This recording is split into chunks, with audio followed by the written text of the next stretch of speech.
سلام مجدد به ادامه برنامه نگرش خوش آمدید. آقای اصولی، لوید رئیس پاکستان گفته که نیت ما در پروسه صلح افغانستان بالاخره خوب است و مکالمه همچنان انجام دادیم. شما میخوایم بپرسم که آیا در استراتژی پاکستان صلح و ثبات افغانستان جای دارد یا خیر، با توجه به تجربه 14 سال اخیر یا 15 سال اخیر؟ ګورئ نه یوازې دا چې 14 کاله موږ تاسو وګورو را به شو د پاکستان د جوړښت نه څنګه چې مخکې نغوته وکړه. پاکستان چې کله جوړ شوی دی افغانستان ته یې تر اوسه په هغه صادقانه ډول یا هم وایو چې د یو صادق ګاونډي په ډول نه دي کتلي چې وایي دلته په څنګ کې یو ګاونډی دی. یک چیز دیگر هم آقای اصولی باید در نظر داشته باشیم که در سیاست صداقت و این موارد اخلاقی مطرح نمیشه. یو د سیاست موضوع ده، یو د سیاست موضوع ده او یو هم د پاکستان سره د افغانستان روابط دي چې دا سیاست نه دی بلکې عملا جنگ دی. د سیاست موضوع هغه ده چې په ډیپلوماتیکو ډول د نورو هیوادو سره دوی حل لارې ولټوي، مګر دلته د جنگ موضوع ده. آخرین مرحله دیپلماسی دقیقا جنگ است. بله، کله چې جنگ راغی په هغې کې بیا ډیپلوماسي نه چلیږي. پاکستان عملا اعلان کړی د افغانستان سره د جنگ، مګر دا چې موږ افغانان یې نه وینو، زموږ سیاسیون یې نه ویني، زموږ رهبران یې نه ویني، دوی ورته نااعلان شوی جنگ وایي. دا نااعلان شوی جنگ نه دی، عملا د دوی سربازان د دوی اردو راځي په افغانستان کې جنگ کوي، عملا دوی تجهیز ورکوي، عملا دوی جلب و جذب ورته کوي. دا یوه مسله ده. راځم دویمه مسله چې دوست وویل د ډیورنډ موضوع په مورد باندې. ګورئ د ډیورنډ مسله دومره وړه مسله نه ده چې اوس موږ راپورته کړو، افغانان یې راپورته کړي او د پاکستان سره پرې وغږي. ولې؟ پس چه زمانی باید روی میز کشانیده شود و مشکل امروز افغانستان باید حل شود؟ بله، دا مسله داست ده کله چې پاکستان قوي دی او افغانستان کمزوری دی، عملا موږ په جنگ کې یو، موږ څنګه کولی شو چې خپله خاوره د هغې څخه واخلو؟ یک چیز دیگر شما چند روز پیش اشاره کردین که پاکستان نمیگذارد که افغانستان قوی شود. هرگاه چنین است پس چه رایل چی است؟ زه 2 دقیقې وخت راکړئ. د ډیورنډ مسله وړه مسله نه ده. کله چې موږ په مټو کې د پاکستان سره سم نشو تر هغې د ډیورنډ په مسله باندې موږ تاوان کوو، موږ هیڅ ګټه نشو پې کولی. دویمه مسله دا ده چې ګورئ خاوره ناموس دی، خاوره مور ده. دغه خاوره چې تر ډیورنډه ده، تر اټکه ده، د خاوره د افغانستان یو جز دی، د دې څخه باید څوک سترګې پټې نه کړي. دا خاوره داسې یوه خاوره ده لکه زما بدخشان چې دی، لکه زما پنجشیر چې دی، لکه زما خوست چې دی. دا چې اوس یې په زور نیولی دا ځان ته مسله ده. 2 دقیقې وخت غواړم تاسو نه. کله چې د ډیورنډ کرښه امضا کېده، البته امضا شوې هم نه ده، د امیر عبدالرحمن خان په وخت کې د انګریزانو سره یو پریکړه لیک جوړ شوی و، مګر د پاکستان سره نه و. آیا پاکستان کولی شي چې جیرهخور د انګلیس شي؟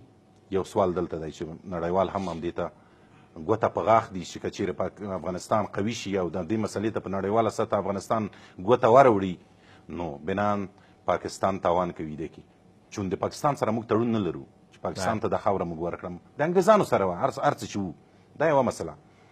دویمه مسله دا ده چې که چیرې افغانستان غواړي چې د پاکستان سره په ځینو نورو مسایلو کې د جنګ نور مسایل چې کومه دي فشار راوړي تر څو چې پاکستان د دې مسایلو څخه لاس واخلي، نو باید همغه ډول برخورد ورسره وکړي لکه څنګه چې افغانستان ته طالب ساتي، نو دوی هم باید نور غوندې بلوچان ورته وساتي. رادشي بلوچانو ته د ځای ورکړي، رادشي بلوچان دی ورته تجهیز کړي، رادشي بلوچان ته د وسله ورکړي. هغه پیسې چې موږ دلته په داخل کې په جنگ لګوو. اینجا بخوام شما یک سوال را مطرح کنم. حالا شما از سیاست افغانستان گفتین که باید بلوچ‌ها را بیاره به افغانستان. همین حکومت کنونی افغانستان آیا اون شرایط برای اتباعی که فعلا در این جغرافیای به نام افغانستان زندگی میکنن مستعد ساخته که ما بتونیم کسای دیگر را بیاریم در اینجا تجهیز تامین کنیم و در مقابل استفاده کنیم؟ ګورئ په افغانستان کې واقعیت‌های هم را بیان بگوییم. همداسې ده. په همدې راځم. په افغانستان کې د یوې ورځې د جنگ مصرف او لګښت څو دی؟ 12 میلیونه ډالره دی. بر اساس گزارش‌ها 12 میلیون دلار. 12 میلیونه ډالره دی. کله چې 12 میلیونه دی، آیا موږ نشو کولی چې همدغه 12 میلیونه نیم کو 6 میلیونه په بلوچستانو ولګوو تر څو چې په اسلام آباد کې درد ورکو، لکه څنګه چې ماته په کابل کې پارک کې درد راکوي، همدا د ماشومانو درد دلته پې ونه وینو. آقای اصولی اگر واقع بینانه صحبت کنیم فکر نمیکنید ما امروز با 12 میلیون دلار نمیتونیم جنگ کنترل کنیم؟ در بیش از 15 ولایت عملا جنگ جریان دارد، بیش از چندین ولسوالی در دست مخالفان مسلح دولت افغانستان است. هرگاهی ما بیاریم 6 میلیون دلار کاهش بدیم، 6 میلیون دیگرش مصرف کنیم بالای بلوچ‌ها، بالاخره به ناامنی پاکستان، فکر نمیکنید که جغرافیای کلی افغانستان به دست مخالفان برود؟ نه واقع بینانه بیان حالا صحبت کنیم و واقع بینانه به دلیل کنیم. همداسې کوو کله چې موږ بلوچستان دلته راوړو، همدغه 6 میلیونه چې زه درته ښیم همدغه 6 میلیونه هم د ورځې چې مصرف دی دا هند ورکوي د نور غوندې د هند نه مصرف واخلي لکه څنګه چې د افغانستان د جنگ دپاره دوی د امریکا د برطانیې د سعودي عربستان د شیخانو څخه مصرف اخلي نو آیا موږ نشو کولی چې هند نه واخلو بنان یار دی چې څنګه ګوري همغسې به یې ګوري تر هغې چې همدا حقیقتونه موږ تاسو درک نه کړو.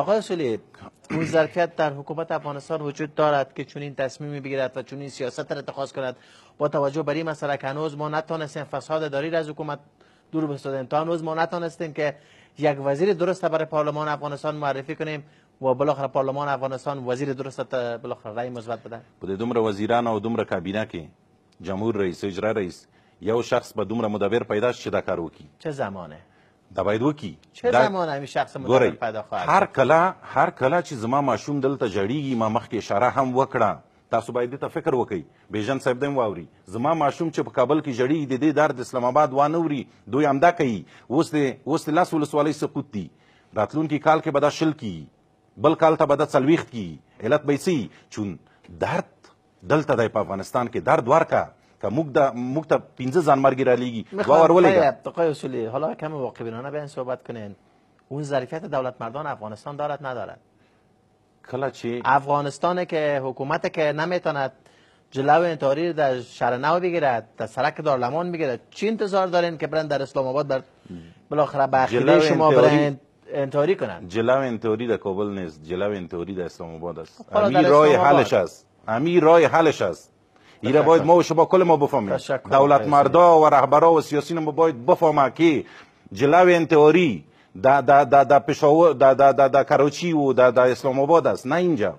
آقای اصولی بحث دیورن مسدود شده است زخم مناسب است برای مردم افغانستان و کسایی از استفاده میکنن که بالاخره مشخصاتش آقای بجن زه یو خبره کوم موږ منتخب ولسمشر لرو موږ حکومت لرو چې دوی ویل دا ټول ورسره منم مګر دا دې راته ووایي چې په همد اوسنۍ کابینه کې څو کسان ملي فکر لري څو کسان خرڅ شوي دي چې د عیسی غلامان دي په همد اوسنۍ کابینه کې موږ تاسو اکثریت لرو چې د عیسی سره لاس لري په د اوسني پارلمان کې دیني منازعات په ځینو استخباراتو کې دي کله چې تر دې حده موږ فاسد وو خپل افغانان فاسد وي موږ څنګه کولی شو او شپه و ورځ همچنان باید در بدن افغانستان وجود داشته باشد 2 دقیقې وخت راکړئ کله چې په دغسې یو حالت کې موږ قرار لرو او ورسره په څنګ کې موږ لاس درویزې ته نیولی پاکستان نه یم غواړو د هند نه یم غواړو د امریکا نه یم غواړو خیرات خواره یو په دې خیرات خوارګي کې آیا موږ کولی شو ډیورن وګټو